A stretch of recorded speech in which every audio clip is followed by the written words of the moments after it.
This video is to assist aircraft operators in setting up their FlightPartner operator console. This includes fleet upload and workflow management, setting parameters for accurate quotes and assistance with the workflow process associated with brokers and end clients. If you haven't already registered, please select the Register button and complete the information. Make sure you select the green operator button and enter your certificate number. If for some reason we cannot locate your certificate number, you can deselect this check mark and go ahead and complete the form, and we'll actually contact you with more information. Again, if we don't have that stored certificate number. So let's go ahead and sign in. If you noticed, I have both a broker and operator console for this demonstration, and it's not unusual for an operator to actually utilize the broker console as well. So let's sign in as an operator. And the first screen we're going to see, if you notice the minimalism and the simplicity of our system, it's just the information you need. It's not a lot of clutter, and right now we're looking at a snapshot of things that need attention. So we have open trips, and what this is this is a request that's come into our system, and it's the broker or the end client asking you to respond to this trip request. You also receive email trip alerts and text alerts, if you so choose, when we do have a trip come into the system and it's associated with your aircraft, your fleet. Also on the second line down, I'll click on that, we have pending trips.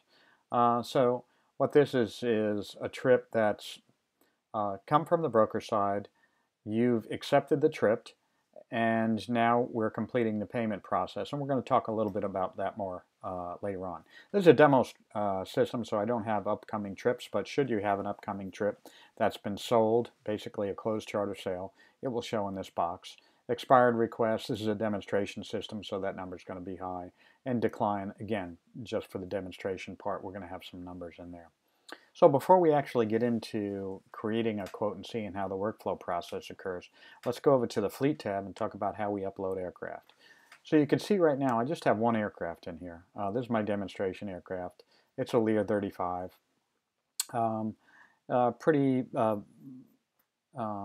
Pretty minimal with regard to some of the amenities. But again, this is a demonstration platform and demonstration aircraft.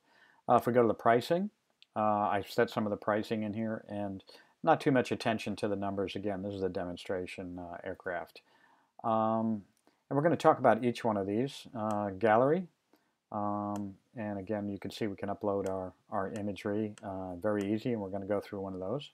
And seasonal surge, particularly in the U.S., whether it be around the Super Bowl or ski season. There might be sometime in the year that you would require some surge pricing in there. Let's just tab through these. I'm going to come back to the Fleet tab, but trips, pretty self-explanatory. And again, we'll come back to this. And a calendar that looks similar to other calendars that you've seen, where you can mouse over, get the basic information, select, get the actual details, itinerary, and then if you really want to drill down, go further for the details, and you'll see basically invoice, trip overview, aircraft. We're going to get back to that as well. So that was just tabbing through some of the main functions of the operator console, and now we're going to go ahead and upload an aircraft, and we're going to select that aircraft and show you what the workflow process looks like, both from the operator and the broker side. Let's go to the Fleet tab, and let's select New Aircraft, and we'll put a registration number in, and let's make it N. Let's just pick something here, and let's make it a G4. So we'll go Gulfstream and look for a 4. There's a 4. And let's make it a 1995. Let's see. Let's choose an airport of, well, let's make it local to me so I can actually put this information in and try to find the aircraft on the broker side. So let's make it Islip Airport. Let's say we have a lavatory. Let's put Wi-Fi on this airplane too. No smoking on it, and it's not air ambulance. Let's go over to the pricing now, the next tab. Let's make the hourly fee, let's see, G4. Let's go with $5,400 per hour. Crew layover fee, I'm going to go with 800. Daily minimum averaging. You know, if you notice if you go over the tooltip, there'll be an explanation. Basically, what we're asking here is, how do you want your daily minimum hours to be structured? Do you want the daily minimum flight hours per day, regardless of the trip length and total hours on the trip, or do you want us to average out? So by selecting this button to on, which is what it is right now, we're going to average it out. So if you have a 5-day trip at a 2-hour min daily, that would equal 10 hours. And if that trip is going out and flying 12, well, then we're taking taking a snapshot of that and saying that we've met the daily minimum hour, so no need to add additional fees to that. Again, if you just want to use a straight 2-hour daily minimum, turn that switch off, and if you fly 5 hours on day 1, you're going to continue to charge 2 hours per day for that 5 days you're out and then 5 hours back. So you can see how the price can be significant by selecting or deselecting this feature. Manufacturer cruise speed, we're going to use manufacturer cruise speed right out of the manuals for normal cruise. Should you want to change to long-range cruise or put your own speed in here, you could deselect that button and place your own speed in there and save the results down here. We'll leave that on for now. Automated fuel surcharge function. So each day we update our fuels. We certainly have the US covered and some international airports.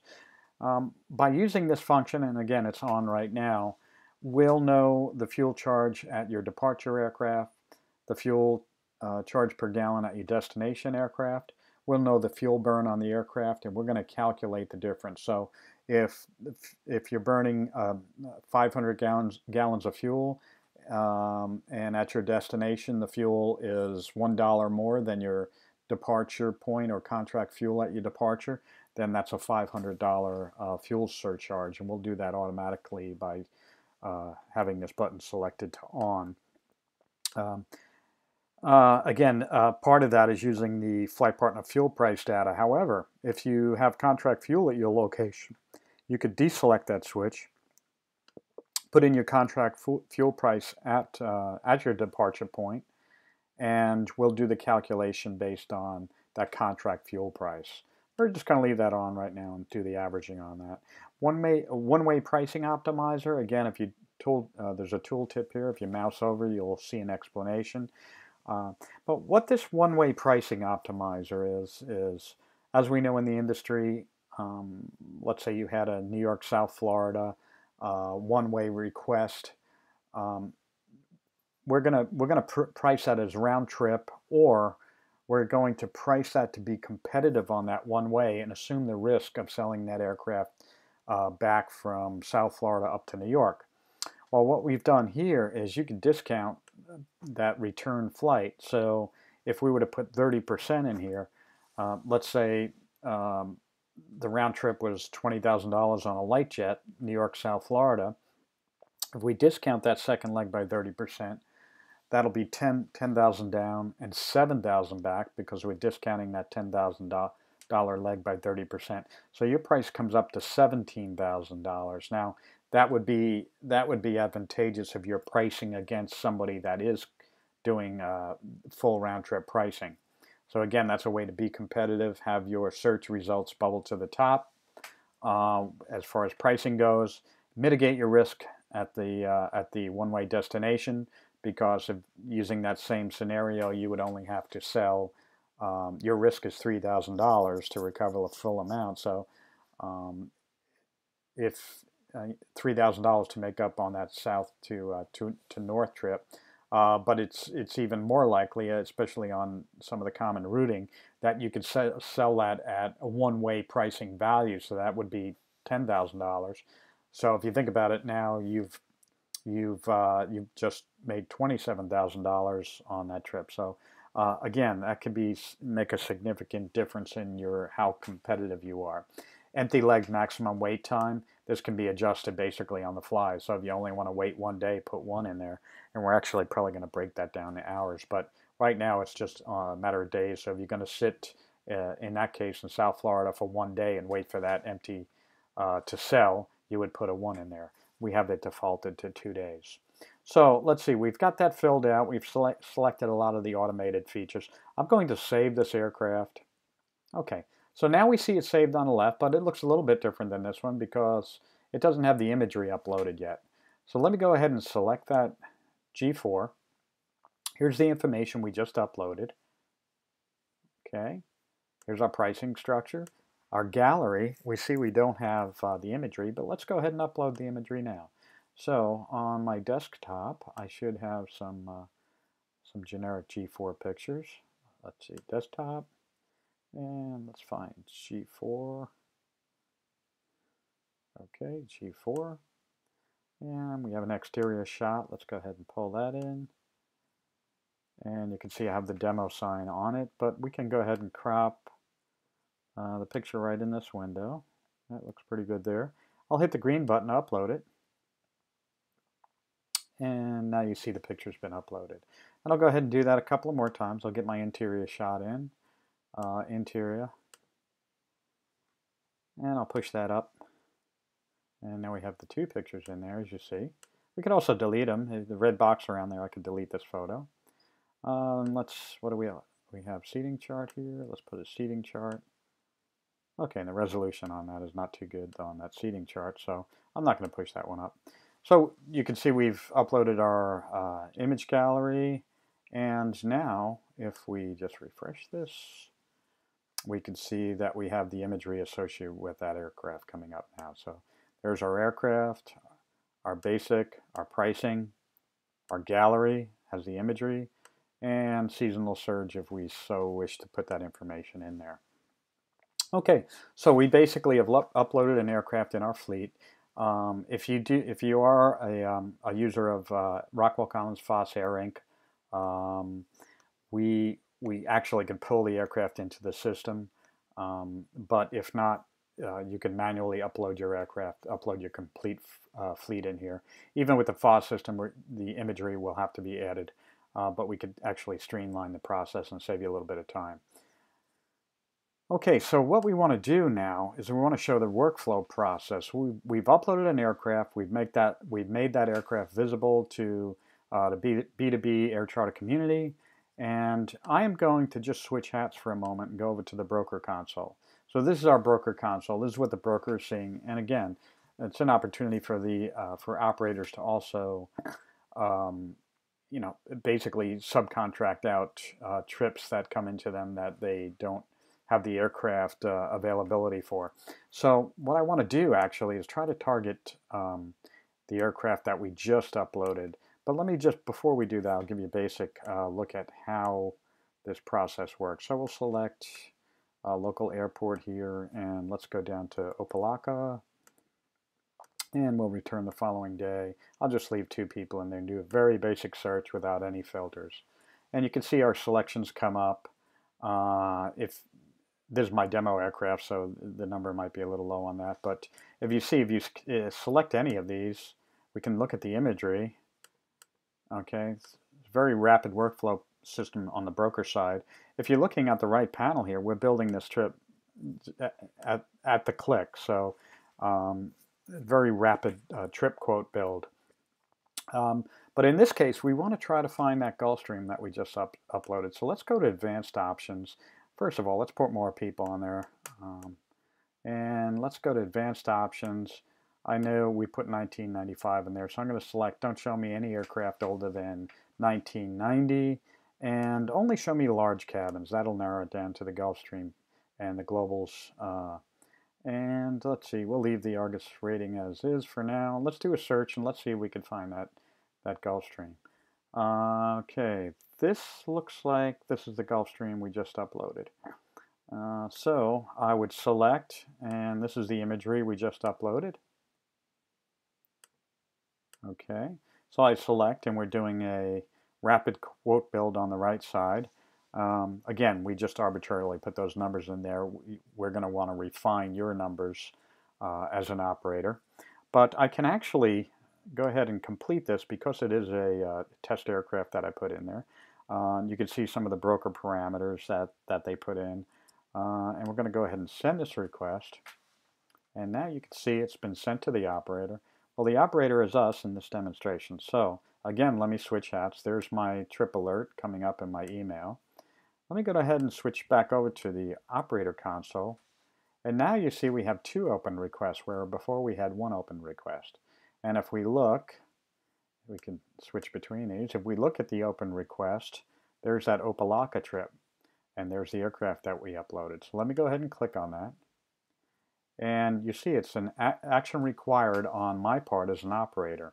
But I see the itinerary, I see the price. I can go through the trip overview of departure times, points, and I could make sure I have the aircraft availability. Again, if we're integrated with your scheduling system, FlightPartner, we're adding Airplane Manager, we're adding a couple of more scheduling systems, we're going to see this automatically. So in this case, I have 3 choices as an operator. I can accept the order, I can adjust the price, or I can reject the order. In this case, let's say I take a look at that and I go, well, they didn't incorporate the handling charge down in Opa-locka. So let me go ahead and add that handling fee, and I'm going to put that as for $600. Let's put. Okay, submit. And now we can see that our price has been adjusted, and it actually gets pushed back to the broker at this point. There's the trip alert. This goes out to operator and broker. I'm going to go back over to that broker system just because I want to show, again, the workflow process. Now, on the broker side, it should go from open request to pending payments, and there it is. And there's the trip alert to the broker up there. Here's pending payments, so we're going to click on that. And there it is right there, ISOP to Opa-locka. As a broker, I'm going to select that. I have a call to action. It's pay for the trip. I'll select my payment page. I see that you or we have adjusted the price, $600, and that's for the handling fee. And at this point, if I accept that adjustment, I'm going to just choose my payment method. We can go credit card, we can go ACH moving bank to bank, or I can add accounts, as you can see right here. And we can actually complete the payment process. I'm not going to do that because that's my actual credit card in there. But basically by hitting pay now, we'd be able to complete this payment process. So that was a basic overview of the workflow process and the FlightPartner operator console. You will see enhancements coming to this console as well. And again, if we just take a look at the calendar, we did put those trips in there, and you can see those trips are right here. So we can actually click on those, see the itinerary, and again, actually drill down into that trip for the numbers, the overview, and any other information we need. So clean, fast, and accurate. And again, the way that the fleet is set up and the parameters that are put in the system will dictate how accurate the quote pricing is. If you have any questions, please send your email to admin@flightpartner.com, or